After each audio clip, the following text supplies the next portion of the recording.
Rose. Okay, well, I think we've given everybody enough time, and we got a lot of watercolor paper to go through. So, so I think we need to go ahead and get started. So many artists that kind of watercolor with some people is kind of the gateway drug of the art supply world, because it's relatively easy. You don't have to have, big easels. You don't have to have, palettes and tons of tubes of paint. You don't have to have canvases and, palette knives and all the things that easel painting requires. It requires just a table, one brush even at the minimum, and even just a small little watercolor set like this. I mean, you can start with this and a cup of water, right? So watercolor kind of, I think for most people is kind of the, I'm going to say it is a gateway drug, because it is to art supply land. So, and a lot of people say, well, we talked when we did the watercolor paint episode, which, do you mind putting a link to that just so they'll have that? We talked about that, not all watercolors are the same, and we went through and we talked about a lot of different brands, kind of an overview. But then we also at that point talked about watercolor papers. Watercolor papers, watercolor papers, watercolor paper, right? No, it is not. And there are differences, and as you'll see as we get into this, when we talk about there's paper weight, yes, but you can have 140-pound paper that then says for mixed media. Why is that not 140 pounds as a watercolor weight, right? That means it's not sized for watercolor. It's not sized internally and externally for that paint to sit on the surface rather than go down and be absorbed in, where then it's difficult to remove if you need to make corrections or things like that, or lighten a color. So this is where the paper really is as important, if not almost, don't you think, Katie, in some sense is more important than what you paint with? Because student quality colors may not have the higher pigmentation, but if the paper absorbs the color too much or not enough, or it beads up on the surface, or it just water goes on it, and you have to put so much on to get a wash because it's just guzzling it down, you're going to fight with it. It's going to be frustrating. It's just not going to be an enjoyable experience. It's definitely one of the most, your art supplies should work with you, not against you. Yes. Like bad watercolor paper is probably top of that. Yes. And then there's presses. So besides sizing, besides watercolor paper weight, then there's presses, and what does that mean? So we're going to talk about that. So let's just start out basic. What is watercolor paper, right? Okay. So, and Amanda's going to put up a couple links that I've given her. One is to the Arsh website, where they should, it's like a documentary. There should be a clown with a tear. Did you see that, Katie? I haven't watched it yet, no. Okay, it's beautiful. They show it from, the paper churning in the vats, and it just looks like this beautiful oatmeal being like agitated, and like you just want to roll around in it, because it just looks like, it's like, oh my god, it's paper. I know what you're talking about. Yeah, it's liquid form, and goes through the whole process. Also, Fabriano has one that's just particularly beautiful, and that goes through every single step. Ours just kind of leaves some to the imagination, and then the guy is chasing his painting that's fallen in the water down the river at one point. It's just watch it. It's short and it's worth it. Yes, it's very French. It should say fin at the end, just fin. So yeah. So, but it will show you what you're talking about when you're talking about handmade and mold-made watercolor paper. Once you see that, you appreciate what goes into it, and you say, oh, that's actually really reasonably priced.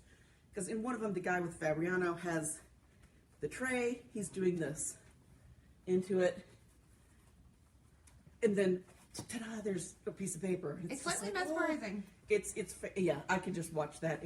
It was like art porn, pretty much, making the paper. So when they're doing that, and you've got that tub, it's either, if it's a more student grade paper, it's going to be paper pulp in there, just grinding up. And when they're using paper pulp to make artist watercolor paper, let's keep in mind, okay, some people say artist means professional. No, not especially with watercolor paper. This is kind of where the breaking point is.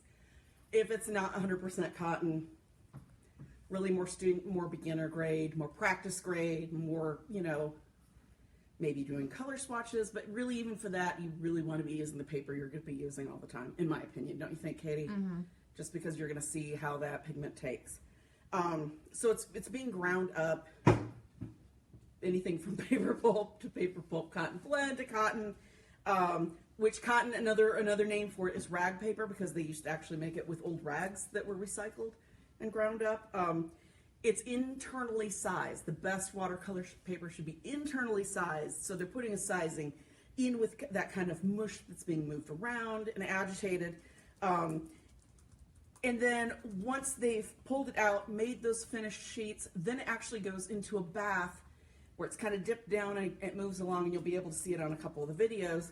There's external sizing in that. And what that's doing is soaking the outside very quickly with an external sizing. And what that external sizing does is it makes it so some of the water soaks in, but not so much where your color doesn't just sit on the surface, right? Very important. That's what gives watercolor kind of that beautiful translucency and depth when you're working. If it starts soaking in, you go to remove it, not going to work as easily. That's really where you're going to see the difference between the student and professional grades, okay? Now, not all of the paper anymore, especially with the push for, you know, using non-animal products has come in. Some of them are done with sizing that is plant-based. Art still does a natural animal sizing, which if you've painted on both, in my opinion, I still really prefer the natural.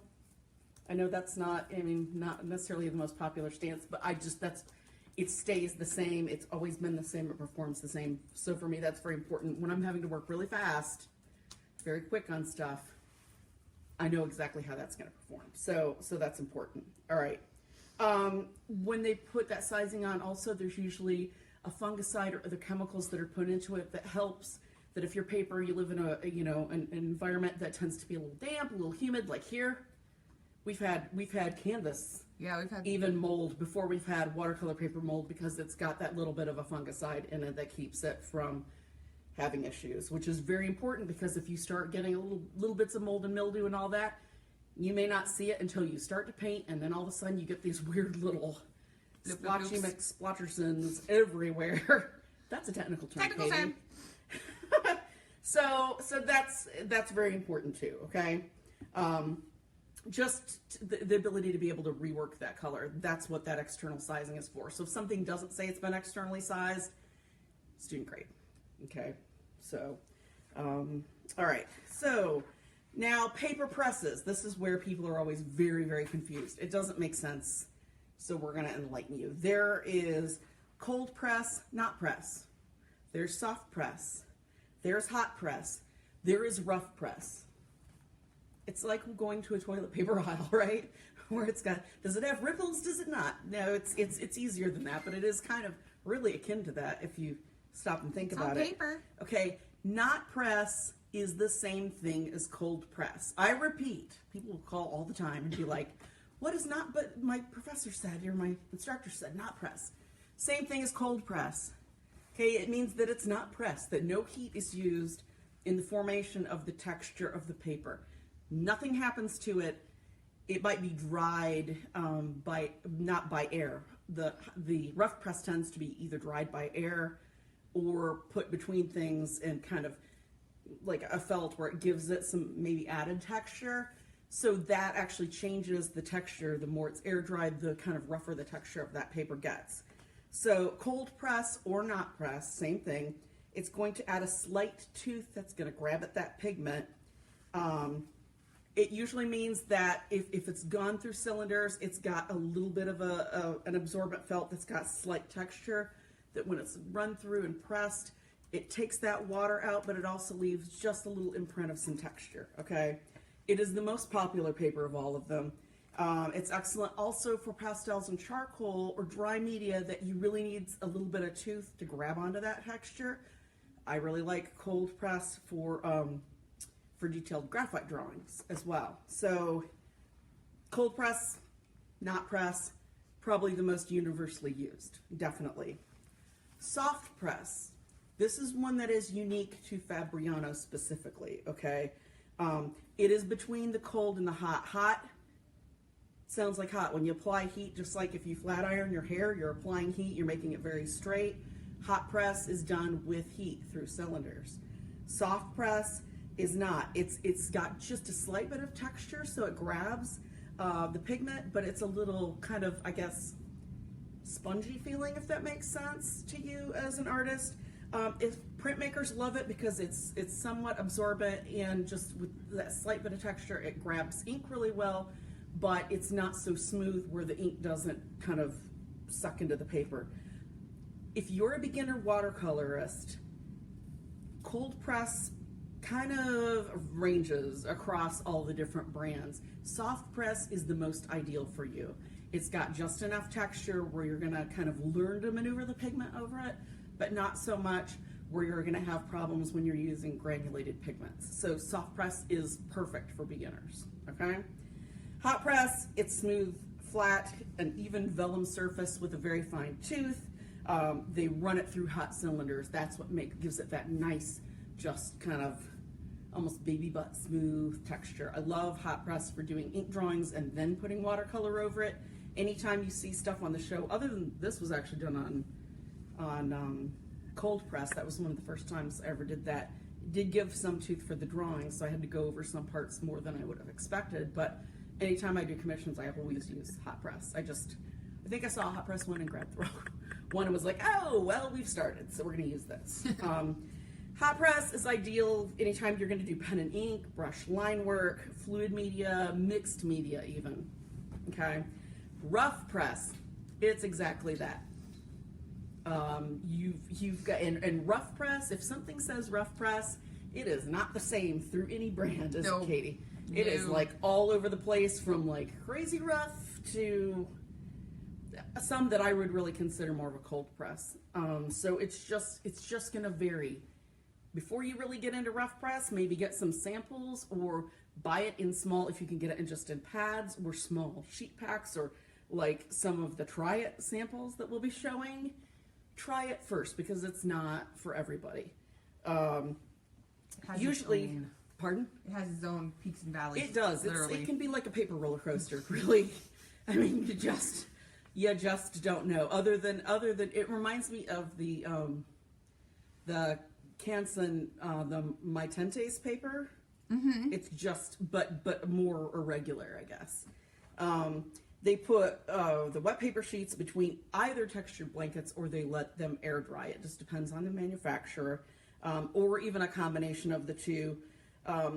Where it is really nice is if you like to really play with kind of grainier particles in watercolor, is they collect in the lower parts, so there's not always a lot of control and rhyme or reason. So if you do abstract works, if you do just larger works where you really like kind of that look and effect, it can be really cool. So that is rough press, all right? Now, what do watercolor paper weights mean? That's kind of the next big mystery that that people are like, well, but I ordered the 1,114 pound paper, and this is just a 300 pound sheet when I got it. Yes, it's a 300 pound paper. It's just what the ream of paper weighs, okay? It's by ream, which I think under most circumstances, it's considered a full sheet size, which is the 22 by 30 inch. Okay, a ream is 500 sheets. So that manufacturer is gonna take those 500 sheets of paper, and it's going to be, so 140 pounds paper is 522 by 30 inch sheets. That's the weight of it. That's a lot of paper. This is a lot of paper. So that being said, that same full size sheet that's 300 pounds is 500 of those sheets, again, in that same size. 90 pounds? Same thing. Same thing. What would 260 pounds be, Katie? This is like a test that I didn't prepare you for. Do math? Math. We just talked about this earlier. Yes.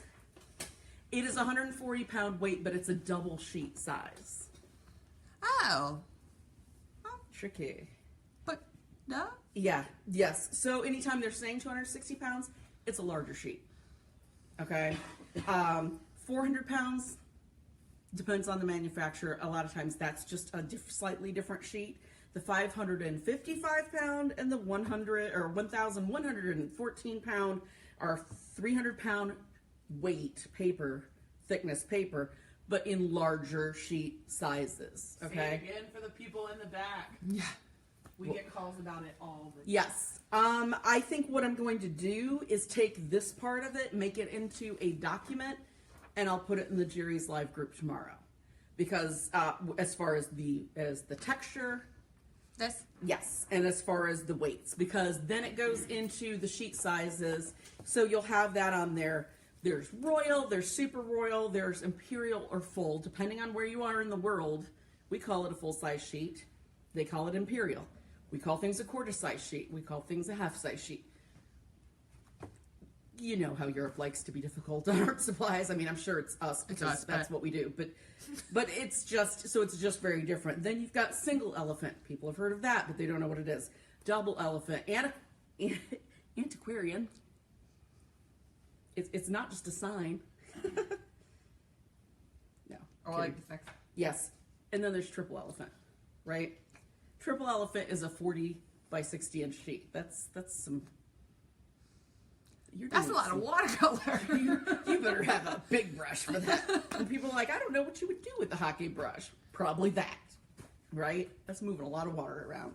So I will put that up in the private group tomorrow so that it's got those measurements. So it's kind of like, you can have it as kind of a handy reference guide, because even on our manufacturer pages, they don't give us all that information, and they don't always call it all these things, but at least you'll have it there.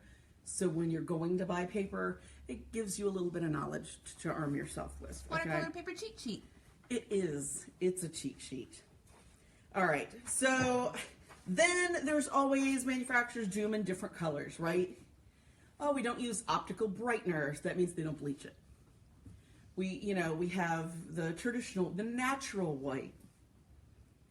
They don't bleach Then it. there's the bright white. Then there's this. Then there's that. So you're going to have those types of things. So just when you're ordering, pay attention to what you've gotten in the past that you like. Make sure you, and if you buy paper in packs, we're not showing any paper in packs. It's the same paper. It's just paper packs. That requires me to have a lot of paper here. We don't use paper in those sizes for doing artwork examples. And it doesn't have covers on it, so we can tell it apart. Yes, because we do have some over there, but they take them out of the things and take the stickers off, and then we're like, okay, this And is we have to 300 get pound Amy to paper, I smell know, them. but it's not like a canvas where I can sniff it and tell you which brand it is.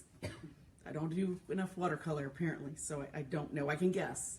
Like I can tell like the Spanish paper versus the Arch and Fabriano. I can't always tell apart. So presses I can, but not brands. You have to paint on them to tell the difference. Yeah. So when you're buying those paper packs, take your stickers off, put them somewhere so that you know. And you know what? Right? That when people are like, "What is an 8H pencil for?" Marking your watercolor paper very lightly right along the border somewhere, just with the lightest of handwriting, what each of those sheets is. And put it when you go to put that away. It's there when you go to use it. You can very gently erase it, and nobody will be any of the wiser. But at least your paper will be marked, so that if you don't have the watermark on it, if you've cut any of the pieces down or torn any of the pieces down, you remember what it is that you have, and then you've got that sticker somewhere in a safe spot where you're like, oh, I am using the natural white. Oh, I am using the bright white. Okay, it saves you some trouble rather than either having to call customer service and ask what you ordered in the past, because I ordered it 3 or 4 years ago. Can't you look at all my orders? Although that seems easier said than done, not always the easiest. So save your stickers. All right. So watercolor paper comes in pads. It comes in paper. It comes in blocks. It comes in now little pochettes. It comes in all sorts of variations. Wire-bound sketchbooks. You name it, we've got watercolor paper that comes in just about all of it. Not always professional. So that's why we're going through pretty much all the brands that we have. Don't you think, Katie? Mm-hmm. As we're unwrapping this, we're like, what? There's so many of them. What? What? There's a veritable just a crap ton of paper. I don't know. It's more than a ream. We've got more than a ream. sitting around here. So, And this isn't even all that we have. no, God, no. Not even No, we near just it. tried to find some selections from every brand. Yeah. So, pads, easy cheat sheet. Thing to remember: pads are a pad. It's glued or tape bound at the very top only, maybe at the side, depending on which way the paper opens up. It's very common in paper pulp paper. Okay, so or maybe cotton blends. So it's rare, although we do have a couple of them where it's a 100% cotton paper in a pad. A lot of times they'll be in loose sheets in like a little thing. So pads are generally going to be more your student grade. Just saying. Papers, if you're getting papers, typically the deckle, which is kind of that roughened edge, which if you watch the Fabriano, I think they actually show how they hand deckle it like on this stack, and it's just like, oh, I want to do that. It was very fascinating, but you can see how the deckle is done. That's where the edges of the mold of that paper is, if it's a mold-made paper. The ones that are done in really large sizes, where they're done in a roll, they're only going to have 2 deckled edges, okay, because it's going to be cut in between. Sometimes they do hand tearing, which looks similar to a deckle, and then when they stack them, they will do that so it gives them what looks like a deckle. If paper doesn't specify, don't call and ask. If it doesn't specify, I am here to tell you it does not have 4 deckled edges. That's just if it doesn't, and just like if it doesn't say it's all cotton, it's not. And if it doesn't say what percentage of cotton it is, just assume it's paper pulp. That and the price. The price will tell you if it's like a really ridiculously low price paper, it is a paper pulp paper, just saying. Okay, so just 2 things to remember. Blocks. Blocks are what? The watercolor. Yeah, blocks The are dreaded blocks. are done in both paper pulp and cotton papers alike.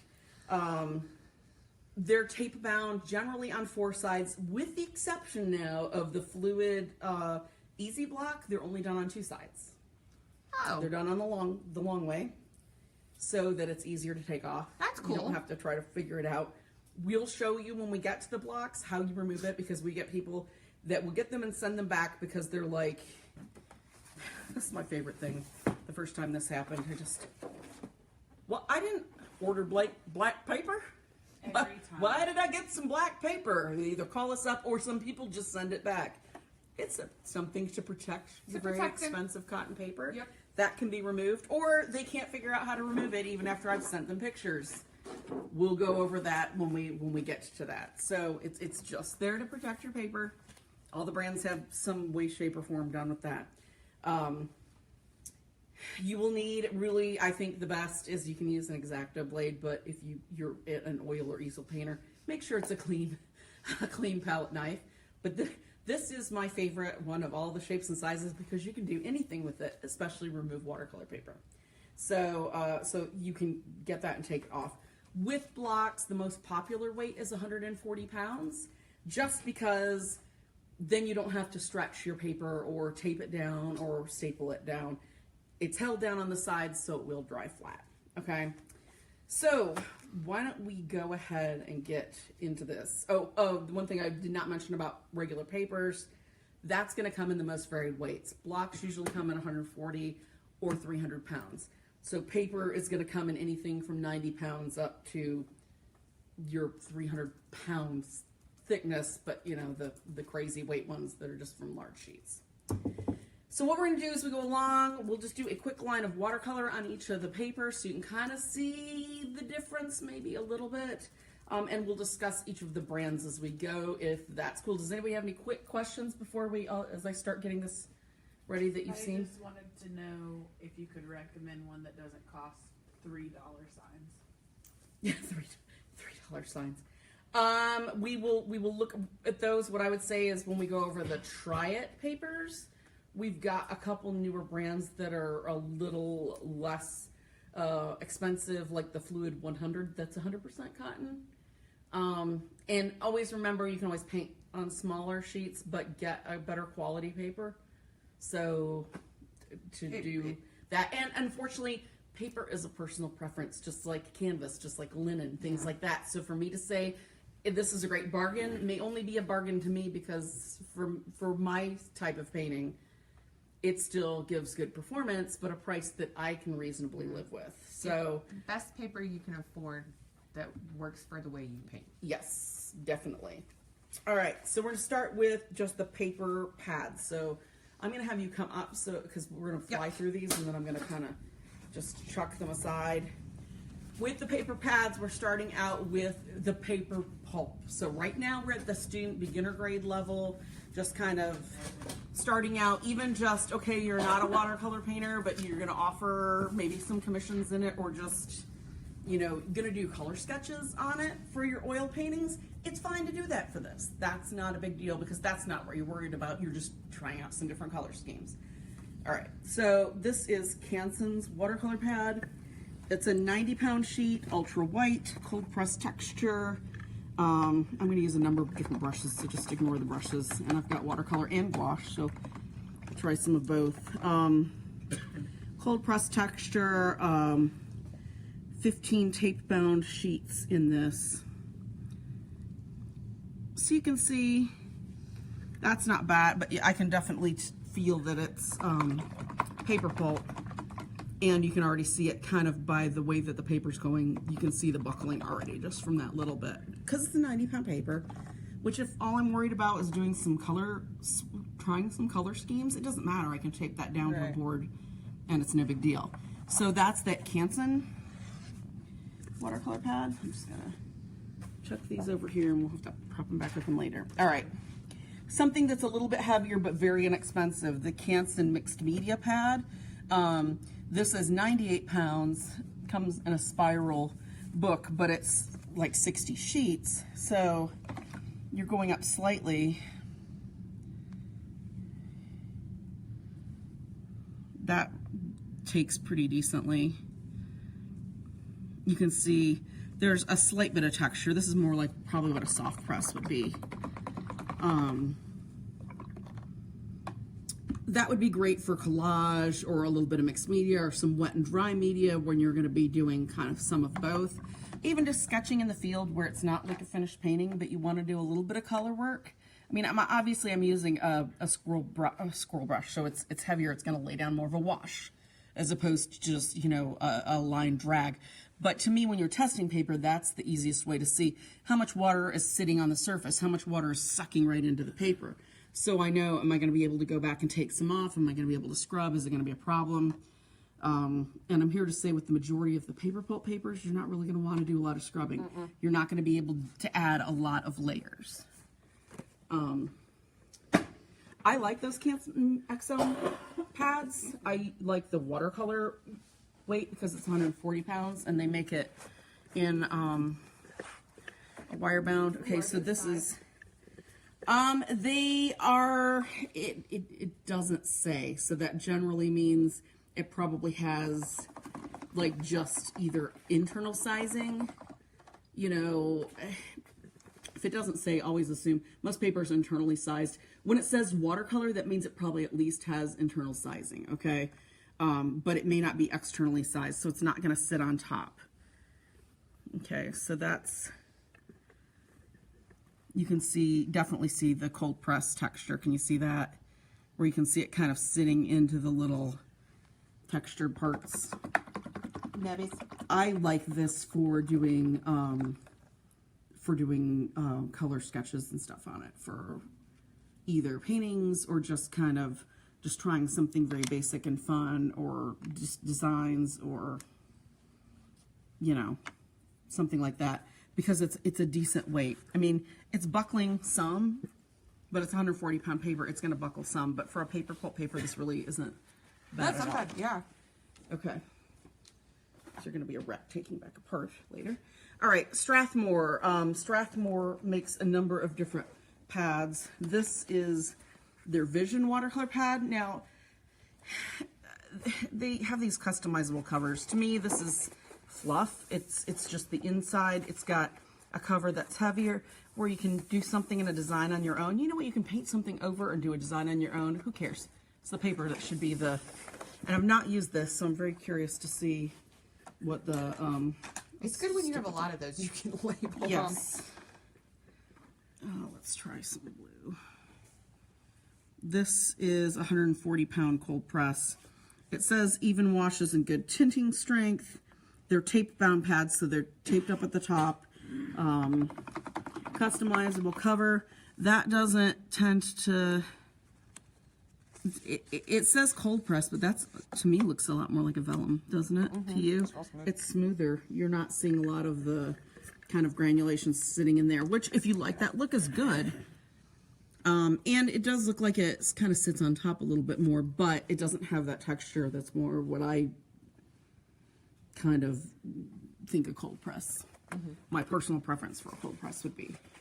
That's the other thing about watercolor papers. All these different ones, but really it comes down to personal preference. Yes. Totally. Totally, because you and I probably don't like the same thing. Right. All right, this is the Strathmore 300. It's a little bit heavier weight paper than that. It's 140 pounds, but look, this is definitely... Will you show them the cover for it real quick? Oh, yes. Okay, 300 and 400 mean that they're paper pulp. When you go to 500, that means it's 100% cotton with Strathmore.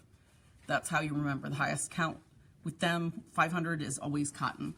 So if you're worried about it being like super fine, you know, for a commission, archival, you know, blah, blah, blah, fancy schmancy, that's what you're going to want to go with. We'll try the blue with this since it's the same brand, but okay, now see, that's definitely more of a cold press. Yeah, that's pretty. You can see that the vision was much more student grade, but that's got that nice texture that you expect with a cold press that's sitting kind of, the color looks like it's sitting more on top rather than just kind of soaking in a mess, you know? I like that. So for student grade paper, That's pretty. beginner grade paper, this is, to me, very acceptable.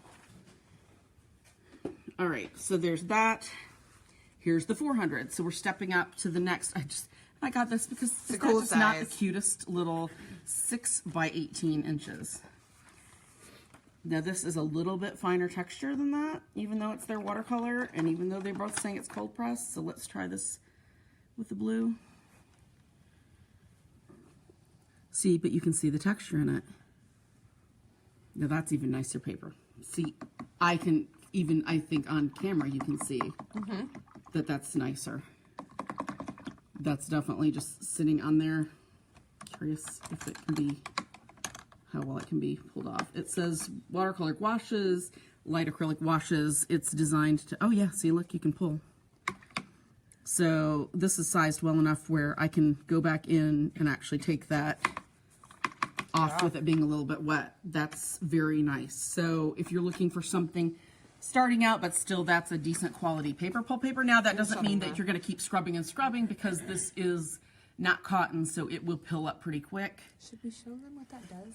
What? How it pulls up if you scrub it? Do you We have can. a scrubber? I have scrubbers. Okay, so this is a scrubber. Scrub hard. I'm not going to have to scrub hard. Okay. So I'm doing, so you can already see it starting to see the kind of, The fibers coming up. yes. But this is a very stiff bristle. Now, I did that before with my brush and I turned it on its side. So see, if you turn it on its side, it's much more gentle with a soft bristle. And if you have a sponge, or you just blot the excess out, see how you can pull that? But you can see where it actually started damaging the paper there, where it's kind of fibrous. That's another thing to know too. If you're a watercolorist who does like to scrub a lot, then You need something that's cotton with that external sizing. And I really, even though they say that the vegetable-based sizing really allows that, the animal sizing actually, in my opinion, in my experience, I think it allows you to scrub a little bit harder. All right, so two very basic pads. If it says 101, that's your entry level. Just remember that. But they make no bones about that. This is just a very basic. So their Aquarelle Watercolor 101 is 140 pounds. They make a mixed media that's 169 pounds. Just remember, if it says watercolor, probably it's going to be treated more to be able to sit on top. Although this is heavier, so if you didn't want it to buckle and you wanted to add a lot of washes and things, with gluing and stuff. See, that's much more, you can see the paper texture is a little bit more watercolor-ish too. That's part of that. Let's see. Let's get a nice, you'll be able to see it.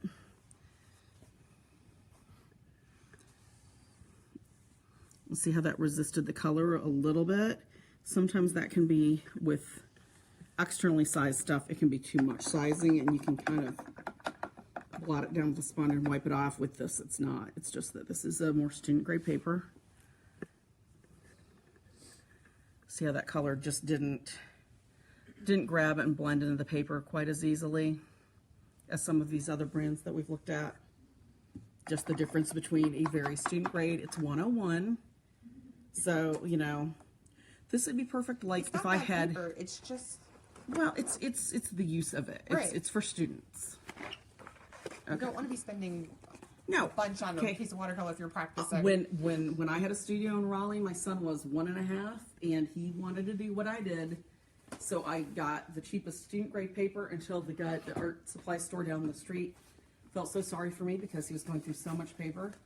And he started giving me all the damaged paper and I would tape it to the floor and he would sit there with his little watercolors, those little Yarko watercolors, and keep himself busy all day. So there is a time and place for student grade paper, and especially for kids that are interested in working or if people you're in a learning. retirement home that are just looking for something to do to keep busy, or you're making cards, or just, you know, you're not doing finished pieces of work that Yeah. you're wanting to market, or, yeah, that type of stuff. All right. Student so, doesn't mean in school. Student means you're learning how to do something.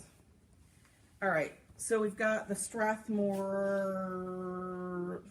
We just did the Canson, the Strathmore, the Duralar. We're at the Fluid Easy Block. This is the highest quality alpha cellulose. Fluid has an Easy Block, then they have Fluid 100. 100 means 100% cotton. So if it doesn't say that, it's just the excuse me, alpha cellulose. But for being alpha cellulose, it's actually very decent paper. Okay, it is archival. It is acid free. It has a low tooth cold press and an ultra smooth hot press. And they say perfect for travel, practice, and studies. I love the blocks for just like sketching and travel.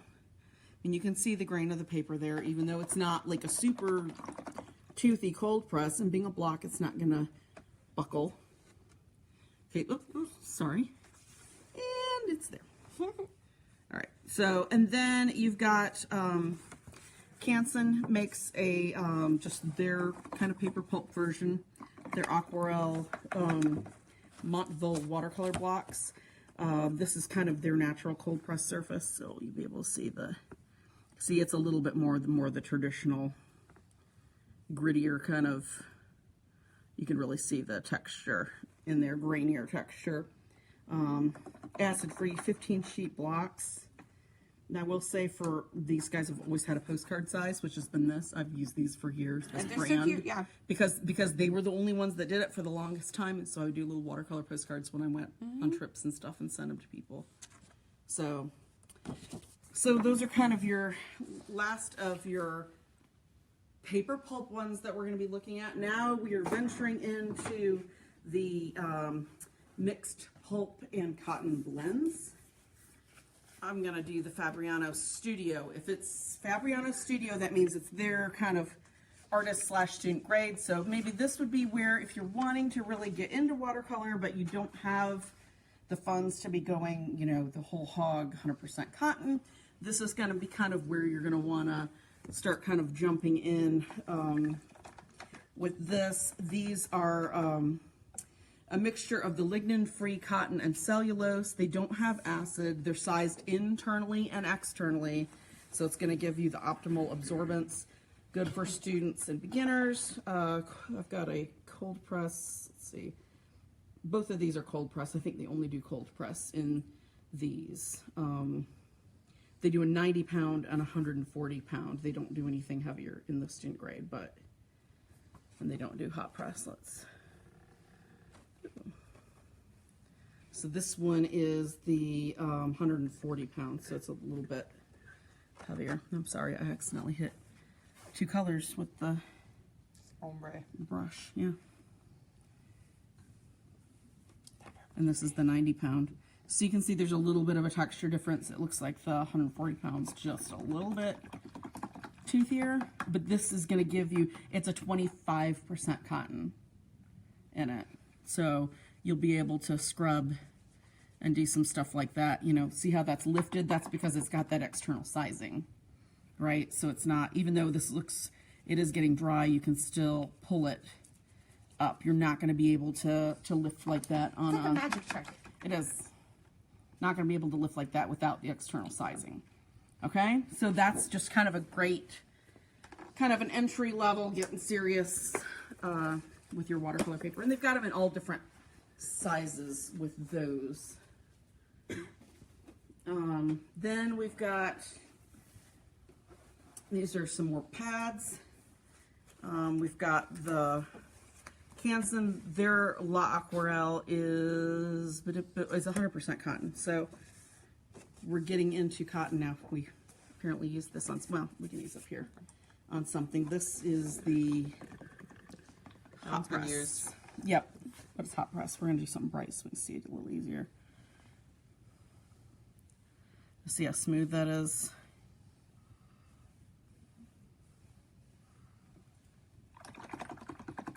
Definitely hot press. See, that's the color sits right up on top, but it starts drying very quickly. So that's, with a hot press, you can really pull color pretty quick, and that's a pretty staining color, but it's still lifting. All right, so that's hot press. We'll keep that there in case anybody wants to see the hot versus cold, and I've totally closed it and smushed it. Way to go. They pay me to do, not think. All right, so there we've got, this is cold press. Mm-hmm. They color code Just those red making and sure. blue. They color code those red and blue. Clever. Red's hot, blue's cold. So you definitely can see the texture versus the,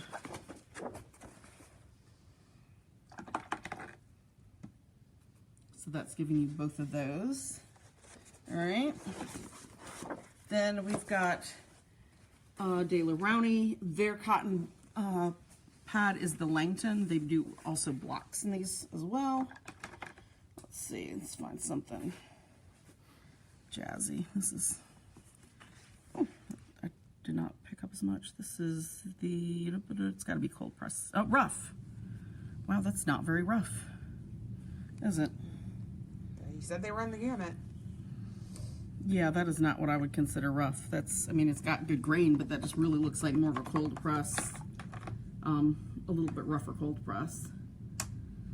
So, so there's that. That's a nice cotton paper, 140 pound. Then this Arch makes the pads. This is their rough press. This will be a way to see. Rough.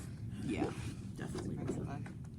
We got something really bright. That was, last color was I can see the not texture very on bright. that on the camera Yeah. without anything on it.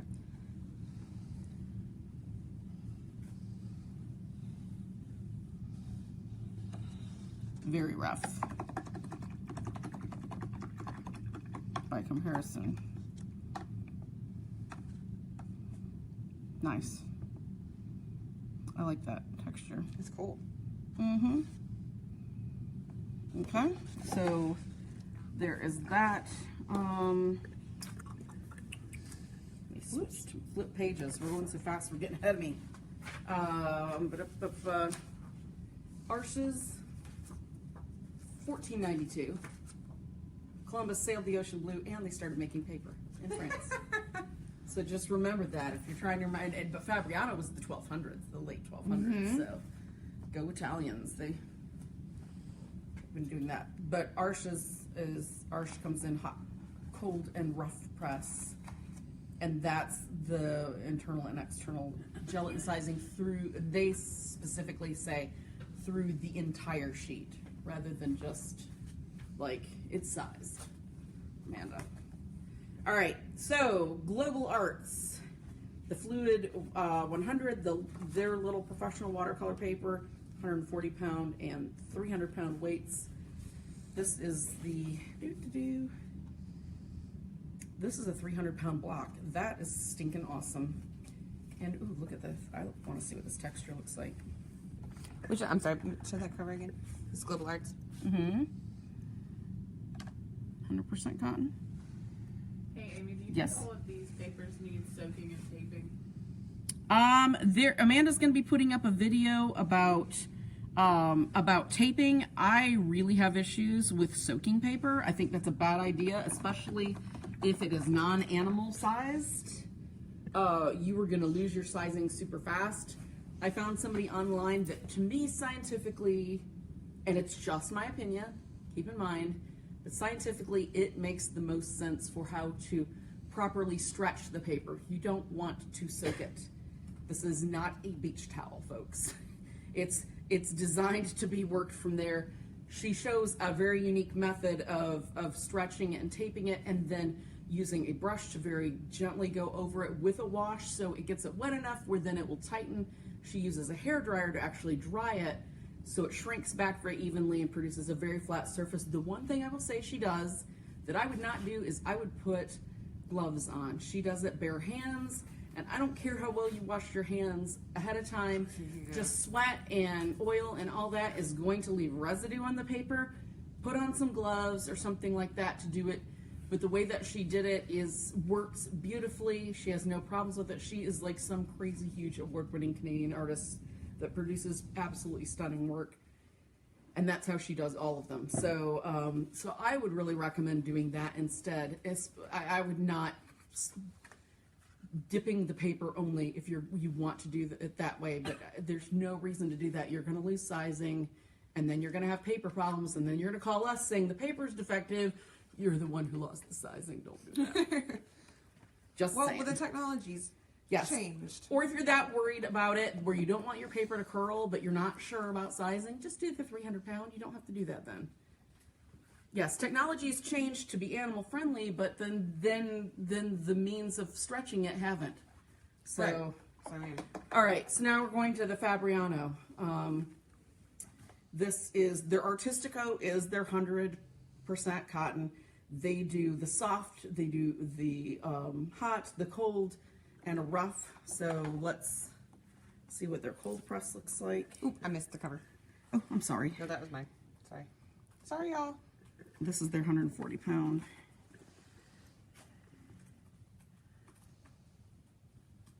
I had something really weird that was very strange. It didn't pull a lot of color up from the...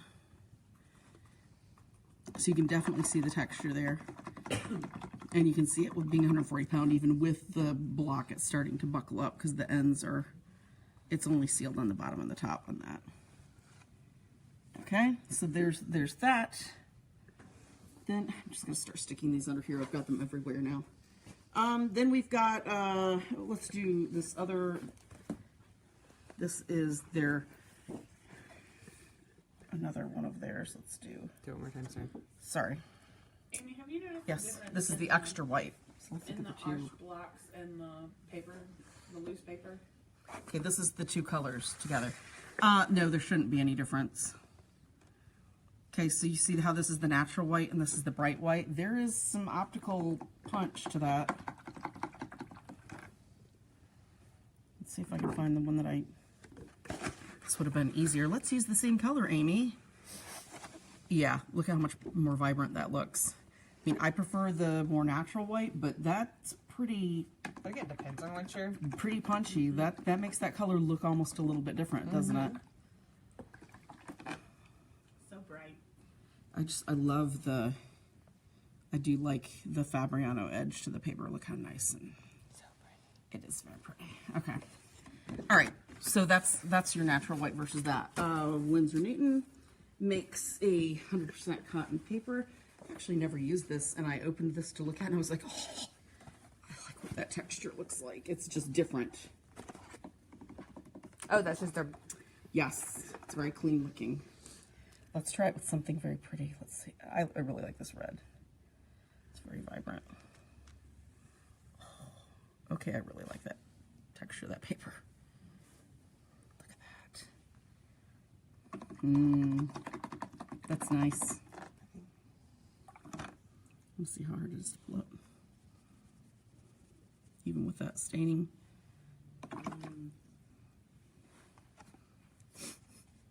It's a lot of water in that brush. Look at that. Holy cow. Okay, that's really nice paper. I'll show them That's, again. huh? Yeah. I want to do it again. It's so cool. Look at that. Oh. Yeah, that might have to disappear. We never got new ones, Rainier. What are you talking about? Theirs, we carry just in blocks. That's really, yeah, it's just me being messy. Nothing to see. All right. That's very nice. Okay. Very. That one's going in a special spot. This is why it's fun to have this shop, because you get to try new stuff. And you're like, oh, I wouldn't have thought to buy that. And you don't realize the difference until you're literally doing it. Like, you don't realize how much of a difference there is between two of them. How many times have we been up here and we've been like, Well, Holy cow. I will say I really like, for acrylic prime canvases, love their When they're new, yeah. yeah. So I don't. It's just something about the priming and favorite gesso with that clear. So Yep. not a surprise. Okay. Then we've got. Did I get ahead of myself? Where am I at here? Oh. Where did I'm just like throwing paper as I'm going. Okay, so we did the global arts, the Nijabi watercolor paper. Oh, did I feel like I've skipped something. Oh, this is the. Did we do the? Is this? Oh, rough. Let's do this because we did not do the Fabriano rough. This is very rough. Well, it was hiding this gigantic thing under here. I think this is actually my Ooh, shade pad. cover real quick one. Yes. I think that is. Yeah, this is my pad. Or is that the one we used for the watercolor sticks? No, I don't think. I After think party? this. No, No, we used my old Arsha's ones. Look at that. The deep texture. I actually do like their paper. I like their rough with ink pens. And then watercolor because I like that gritty, grainy, the deep pockets of stuff because it looks kind of abstract. That's really pretty. So that's what their rough looks like. It's very nice. Nice, big, deep pockets. You can see it on the. Mm-hmm. Let's see how it. Yeah, it would pull up.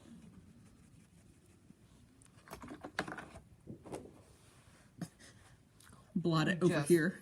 That watercolor board is now speckled. Is it? Oh, yeah. well, here's the other side. It's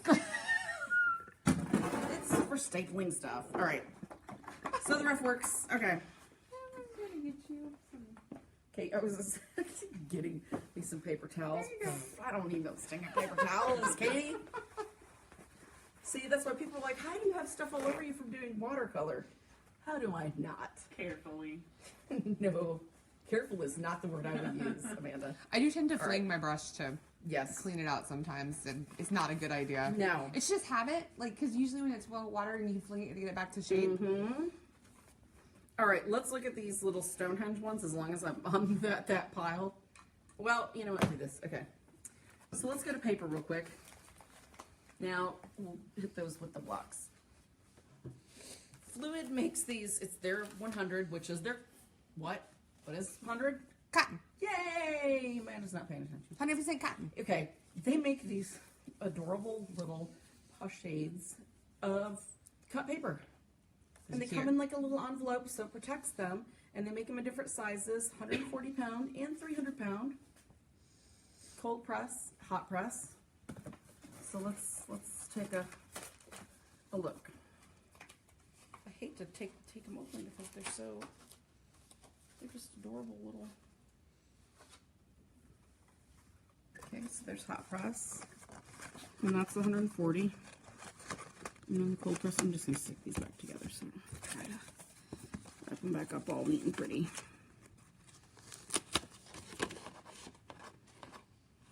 Oh, look at that. Oh, nice and durable.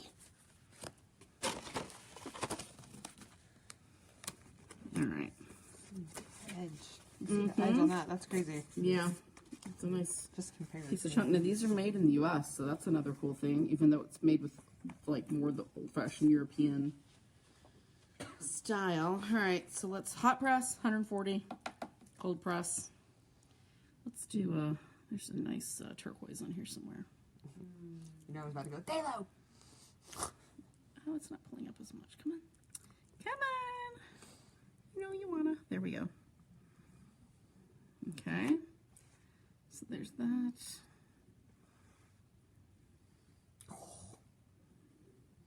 See, texture does take. Hot press is just not as great with the texture because it doesn't have anything to grab on. I mean, you can get it, but I mean, that's really nice. And you can see that starting to buckle that little bit, being 140. And that's just really nice and flat still. Those are very nice. I like that cold press texture of theirs. Yeah, that's really pretty. Very pretty. Okay. All right. Hide them under there. This is going to be like all this stuff. Fabriano does these watercolor sheets of Artistico. You've got the deckle, and then it's cut. So, and you know what? Unless you're going to be doing these where you're going to float the artwork, you don't need the deckle. Everybody's like, you have to have the deckle. You have to have the deckle. It doesn't make it special. It's not. It's just cut. You know. It's the same kind of paper. It's just Most of the time you lose it in a frame anyway. Cause yes. So it's not. It's one thing if you're floating it. So, let's just do a little bit of.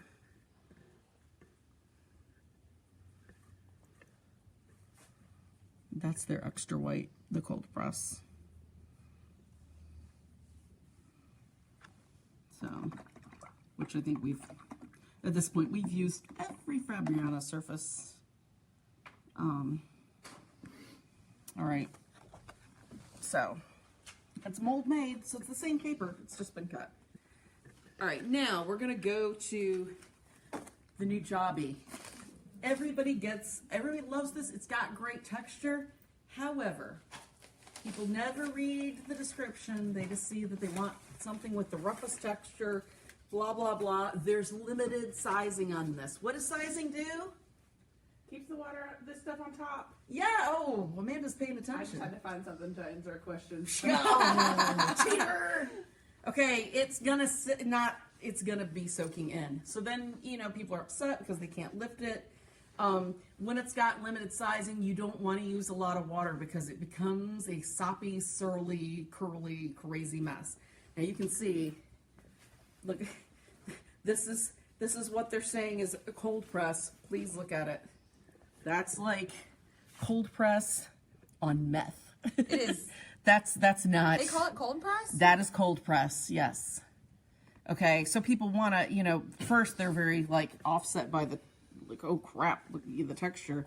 But then they're upset because it's, not what they were expecting. So let's. Is that the same that's in the journals? I believe so, yes. And it is 100% cotton, but it's just got that limited sizing. You can see I'm not putting a lot of water on it. See how that grabs on there really nicely, but you can see it's not really soaking in with every stroke.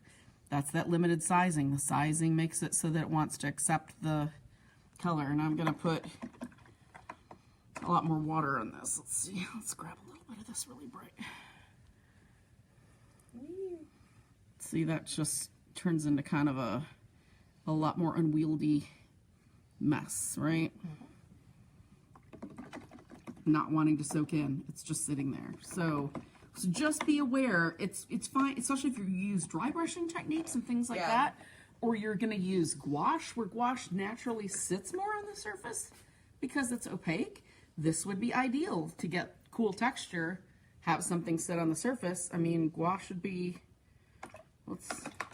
It's your gouache, isn't it? Yeah, this is my Winsor Newton gouache, my pan that I made. Took my Lucas watercolors out. So see, that is great because that's just opaque. It's going to sit right on the surface. This would be fantastic for gouache. That tooth would be fantastic for dry brushing techniques over and over and over because you've got tooth. It's going to grab on. It's not going to really lift your other colors because they've soaked down into the paper, right? Because there's not that, you know, excessive external sizing like the other ones.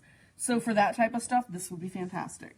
And that pack is 5x7. It's a 200-pound. It says soft cold press. No, it's rough. Just an FYI. If you can't see that, your watercolor paper may not be for you. All right. So Fabriano, and then we've got the Stonehenge Aqua. We'll look at the Stonehenge Aqua since it's on top. Stonehenge is now Legion Papers. They're making a hot press and a cold press. And of course, there's those sexy covers that Love the Katie and I covers. love. Just very, very They're sexy. beautiful. Yes. These are blocks, so they're taped down. Where's the? It feels like it's a corner release. Yeah. Okay. So we've got our hot press and we've got our cold press. So let's grab a. I'm sorry I'm using this red, but I really like how No, it vibrant shows it up is. really good. Plus my water is getting red tinged, and it's gonna ruin the Everything's other gonna be colors. red, yeah. Yeah. So all right. So here's our. Let's do them together here. There's our cold press. So that's lovely. That's That the cold really press? sits on top. Yeah. That really sits on top too. It's not I like their soaking paper. in.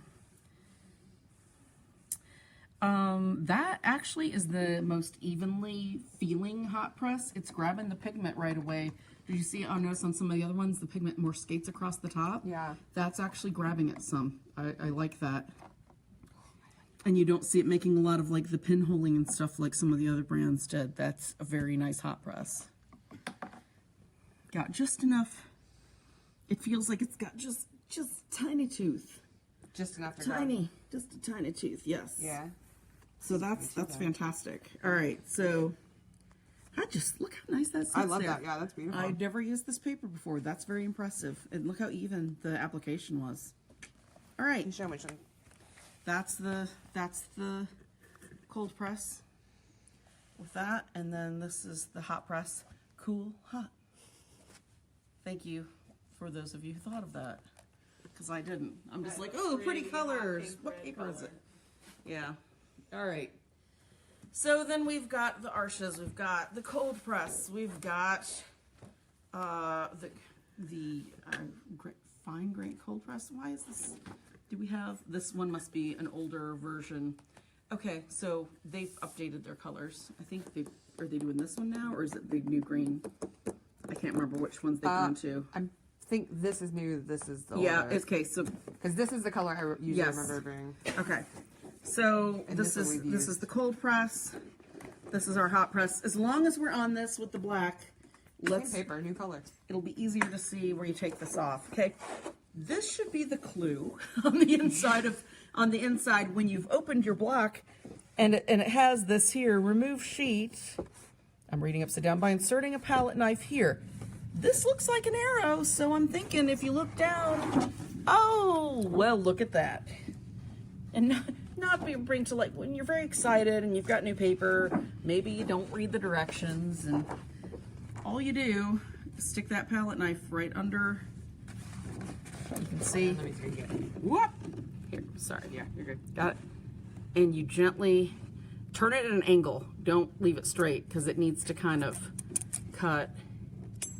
All right.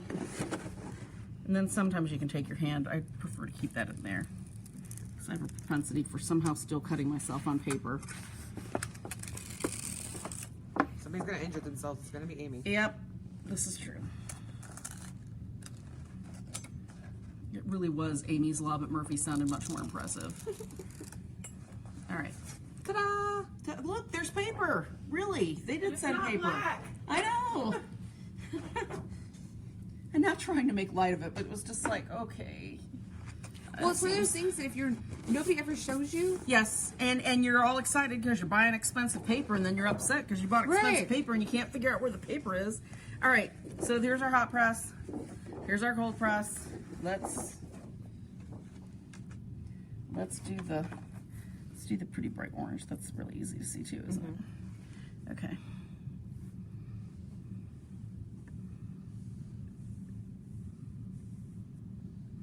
Okay. Oh, good God, that like got gummy, like stuck in the bottom of it.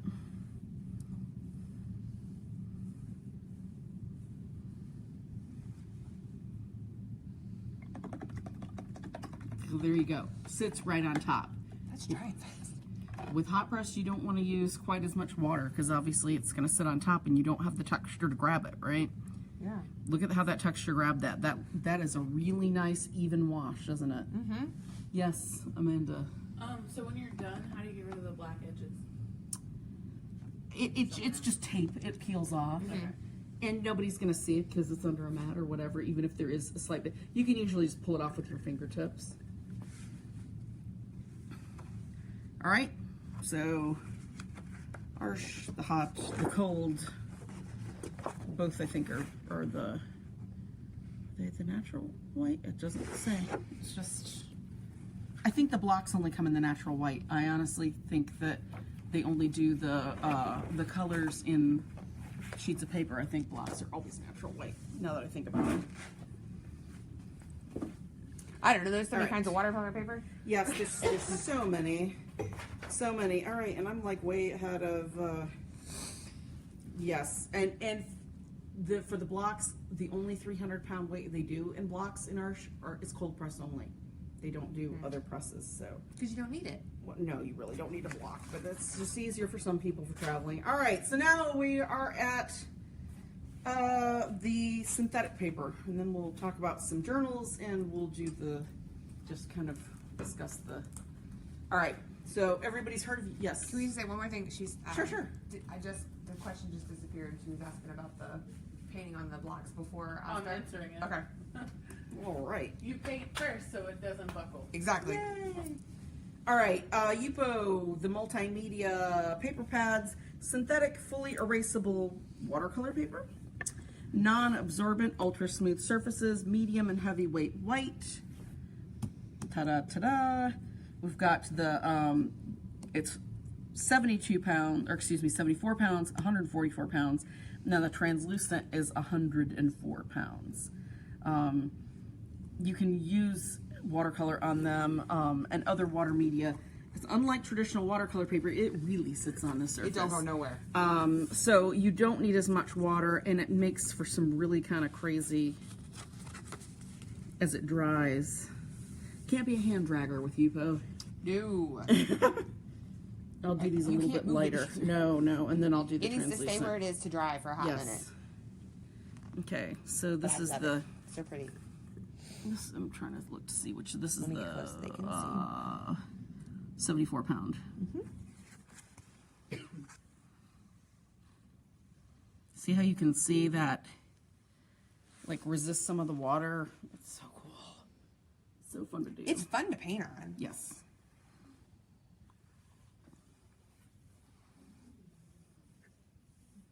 I will say, if you have oily hands, don't touch it. No, you can see a little bit of a bloom. You can always take a little bit of rubbing alcohol and wipe them down first and let them air dry. That'll get all the stuff off, and then you have to let them air dry, obviously. But that'll just kind of break up any surface oils and things like that. Okay, so there's that, and then let's try What was this one? That's the heavier weight one. Those are both the same, It's they're both just- white. Then here's the translucent, so you'll be able to really see the difference between the two. See, you can see my hand kind of underneath. With the white, you can't as easy. See? Oops.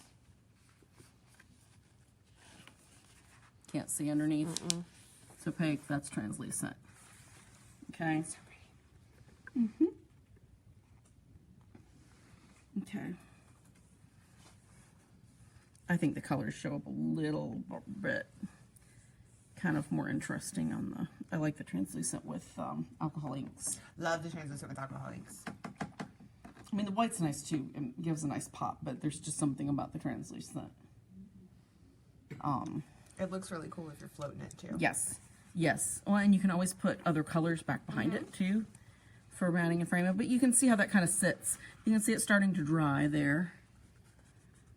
See how it kind of makes those unique surfaces. We'll set it aside, so then hopefully we'll be able to, we'll come back to it. Whoop. Oh, that works. Okay. All right, now Duralar is something I know about from doing some of the medical illustration back in college. They will do gouache on this and do overlays, so you've got your layers through it because this is clear. This cool. particular one is their wet media film, so that they can do those cool translucencies. It's overhead transparency. It is like that, but then you can layer your, like, okay, so here's your skin layer, and then the next one is the muscle cool. layer, and then the next one's like the all the innards and stuff. So you can do that, especially with gouache where it's opaque, and do it dry brush. Yeah. But you can actually use, it's treated. It's shiny. I can see your It's a reflection. 0.004 millimeter polyester film with a special coating. So see, that grabs on a lot like the Yupo does. That's surprising. Let's do Cool. let's do a little bit of Flash. so you can see what more of an opaque. Let's do it in another color.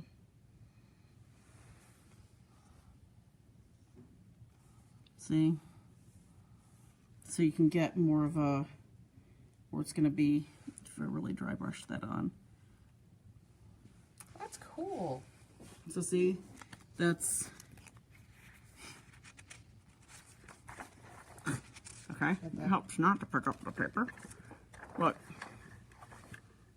And you can see So they're already neat. starting to dry on the That's gouache. crazy. How cool is that? That doesn't look like it Didn't should know we work. had that, did you? No. It doesn't look like it should work either. No. Nope. It looks like it should be a hot mess right now. Special treated. Yep. Didn't I was like, what? We had this? I've used that So before. cool. Well, you pull that in and blow Katie's mind with it. Look at that.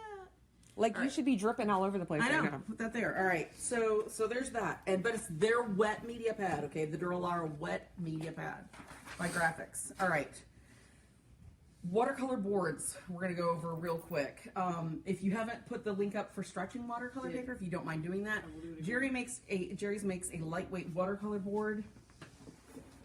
These can be stapled. They can be taped. They can be whatever. It's a 3/4 inch sturdy board. To me, it looks almost more than 3/4 inch. It's white paper surface. It's a foam core. When we unpacked these, we're like, nothing got sent in that box. They were so ridiculously light, but they're super durable. Yeah. You can't look full sheet, half sheet. Ta-da! Ta-da! So you've got that to put your stuff on. You can staple it. Look at my watercolor board. he's ogling it. Staple it, tape it, do whatever you need to do with it. So even for drawing paper and stuff, they work great. It's different than foam core. Very different from foam core. That's what people. Foam core is definitely not as this is what's commonly referred to as gator foam, people. Gator board. Okay, so Tap it. That was Nice. the trick we always learned. Yes. Sounds like that. You can Yes. put with. That sounds like an insulated door. It might be gator foam. All right, then if you really want to get jiggy with it, Gorilla. Getting jiggy with it. Yeah, there wasn't even any solvents today, Amanda. Oh, are those self-healing? Gator board. No, they're not. It's not a cutting mat. Don't cut on them. No, not to be. I mean, you could. It's just you're gonna have divots in it. So, these are Gorilla's watercolor boards. These are fantastic for a number of reasons. A, you can stretch the paper on it. You unscrew those. You put the paper in either wet or you put it in. Screw it down. Make sure it's flat. Then wet it down. Use a hairdryer to dry it. It stretches tight as that cotton shrinks. It's on here. It's got feet on it, so you can have it on a table without any damage. Then it's got a mount that fits on your tripod. So you can take this immediately outside, screw it down to your tripod. You have a board to actually do your plein air painting on. So this can be used indoors. It can be used on a drawing. It's non-skid feet. On a drawing table, they do it in quarter sheet, half sheets, full sheets. I want to say they make one even bigger than that, too. And if that wasn't cool enough that it's that durable, they they make bags for it that are nylon with a zipper that the whole thing fits down in with a handle that you can carry it, protecting your art and your, you know, valuable boards. So those are fantastic. That's like, if you want top of the line that will, I mean, that thing, you'd have to do some serious damage to hurt it. It gives you everything. I love those for workshops and things like that. Yes, it would be ideal. Because then you could bring a tripod if you didn't have room. You can use it at a table. If you get there and you don't know what the situation is, that thing has you covered. Yeah, it's a little more protected when you're traveling. Yes, one rather than taking like a plein air box, the box with all the accessories and the legs, and having to adjust everything, and the wood easel and the weight, and those things are super lightweight. So that's ideal for that. Those are made by Gorilla. The Try It packs. We've got these great packs where you can try different types of paper for very reasonable prices. If you want to see, is the cotton paper really that much better than what you're using? The Stonehenge ones, 5x7s, that's fantastic. It's a pack of 3, and it's got the cold press and the hot press.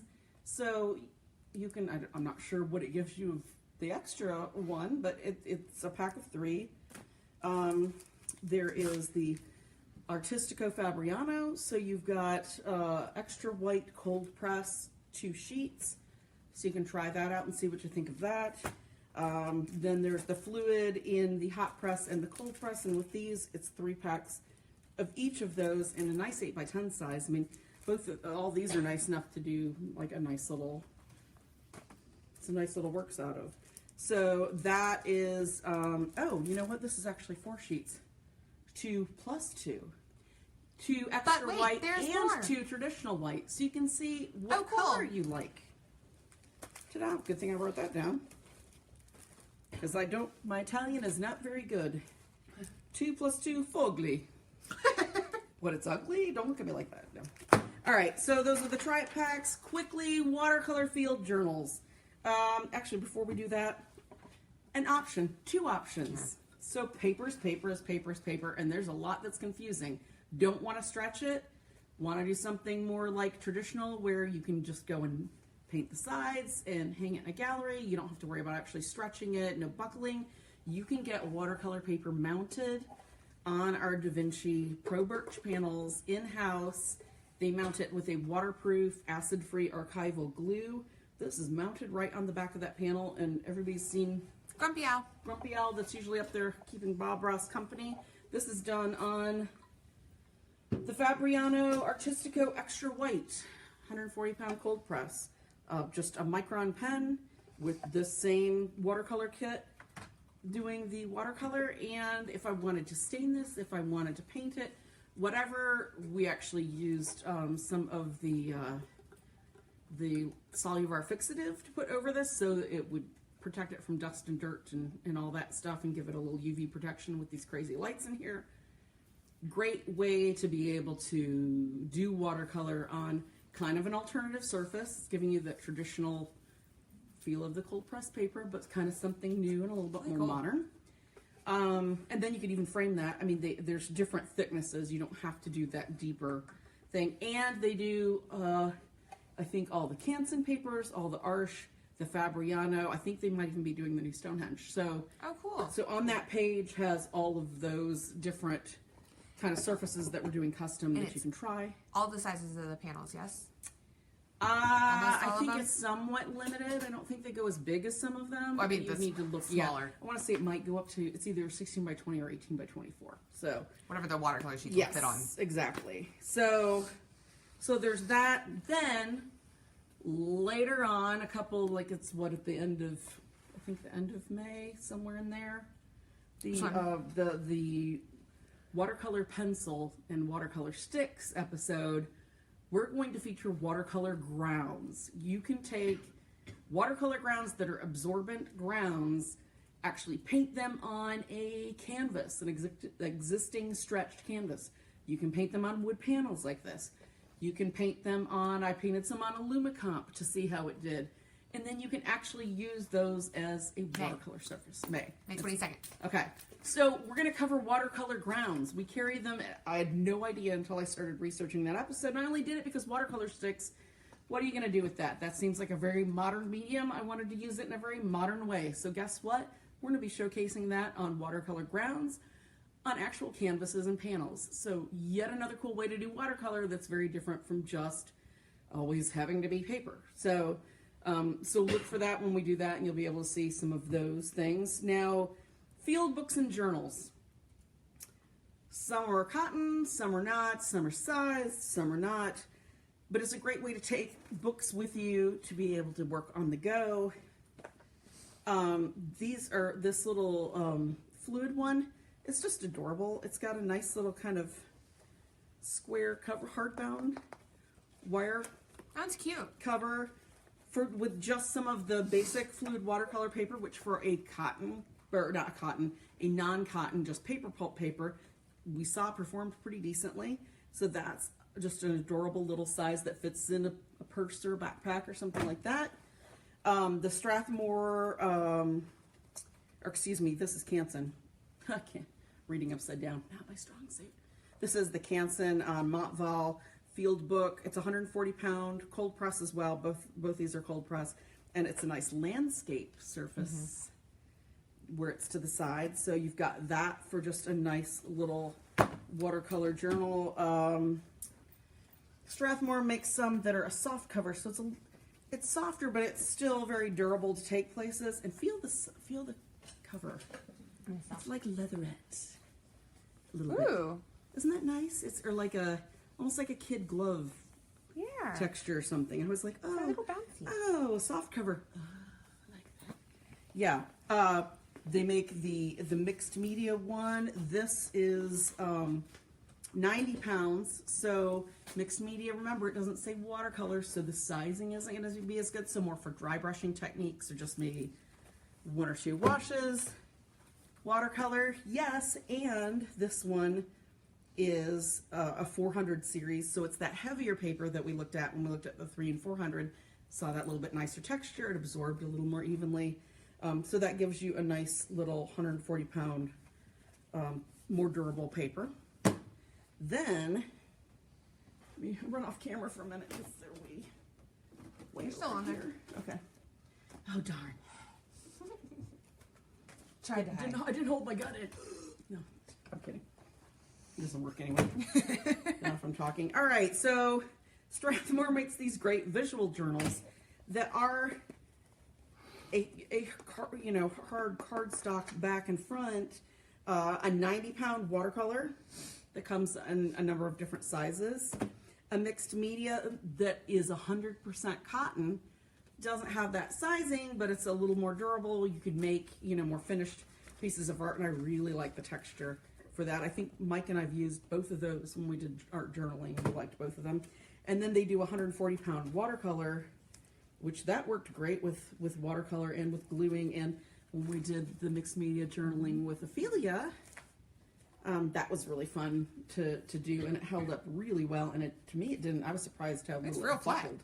Yeah. It was very, very durable. So those are some options for a harder bound, but yet wire bound journal where it's easy to carry with you in some different sizes. Then if you just want to get really swanky with it and get just some really nice texture, the Global Arts ones, they make them in landscape and portrait. They're heavy. 100% recycled cotton paper, acid-free archival. It's that rough textured paper.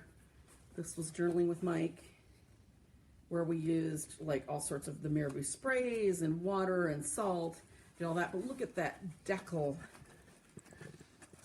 This is a handmade book with just this fabulous thick absorbent paper. I think this is the one that I did the salt with to see what it would look like, and just loved it. Super. This is just, It just looks so pretty. I have this at home in the landscape version, and that is my go-to oil painting journal because it sits on there really nice. I use it with gouache. I use it with watercolor. It reflects the color really nicely. The paper is really durable. It's cotton. If I ever wanted to cut those out and make them into a final finished piece of art, it's on gorgeous paper that would look very nice as final art if I wanted to actually damage the journal. But so you can take it with you. is I guess what I'm saying in a nutshell. I think we've just totally like confused people because there has been some of everything. Oh, let's look at these really quick, just so you can see. That was our Duralar. Look, that's the gouache is dry and that's almost dry. See how that sits on there? That's so cool. Isn't that crazy? Then here's our Yupo. See how it's almost satiny Pretty. where it's dried?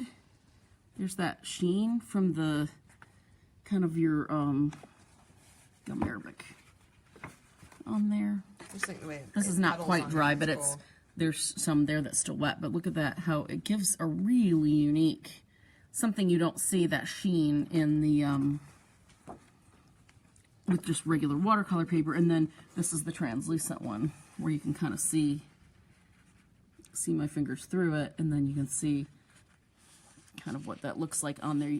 All the little kind of pigments trailing and drying and pulling. It does very different things. If you want to do some really cool modern stuff, especially abstract, that would be a really fun thing to be able to experiment with. Questions? Now that we've... Do you have advice for ripping watercolor paper off of a roll? For ripping it off of a roll? Removing Fold. it from a roll? Well, I mean, you can fold it, you can cut it too. You just really want to use a straight edge and draw a line. And depending on what it is, the 400 or the 300 pound is on a roll is very tricky to cut.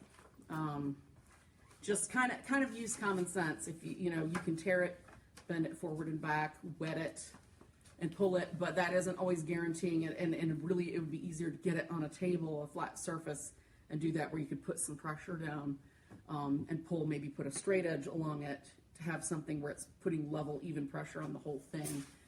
Practice makes perfect. Yeah. Because it is very difficult to do, and it's easier with somebody else helping you too. Does watercolor paper go bad over time? Like, will the sizing go bad? If you are in a very humid area, if you are like putting it in, like, I would say if you get it in house, get it out of the bags where, unless you're in just a super humid area. If you're not, don't keep watercolor paper in an area that's not climate controlled. Would be my first recommendation, unless you're in like Arizona or something where it's very dry and you're not going to have the issue. If you live in Florida or the swamps of Georgia or Minnesota where you've got a lot of moisture in the air and stuff, you use common sense. If you feel like you need air conditioning because you're sweltery and sticky, paper is absorbent. It's cotton. It's just like clothes that your curtains feel damp and your towel feels damp even though it's dry. Use common sense with it. Keep it under the best climate control conditions as possible. So one of our viewers noticed that when you were pulling the watercolor, you did it twice, and the second time you were able to get more. Is that because the water had sat longer in the watercolor itself, and you were able to pull up more pigment, or did you use a different brush or technique? It was just some of it was there was already water sitting on the top, and I just pushed down and pulled a little bit more pigment. It was just to make it brighter and Same easier brush, to see. same paint. Same brush. Yeah. I ended up using the pretty much, other than when I used the gouache, I used this. It's a real squirrel hair brush by Charvin. We're closing them out because they weren't very popular because they were very expensive. But there's a reason they were very expensive, because they're very nice. So anytime I'm doing a wash, I use that because it pulls and holds a ton of color. You could see just with a couple sweeps, it was laying down tons of color with this one little small brush. So same brush, same color. It was just kind of rubbing it in a little bit more. Yes, definitely. Yeah, really definitely. cool. In the Jerry's Live, I'll put this in where it explains the presses, where it explains the paper weights and that kind of stuff. So it makes a little bit more sense. And definitely go watch those beautiful paper making art porn videos. Really, Yeah. nobody's going to judge you. Watching paper made is beautiful. Take care.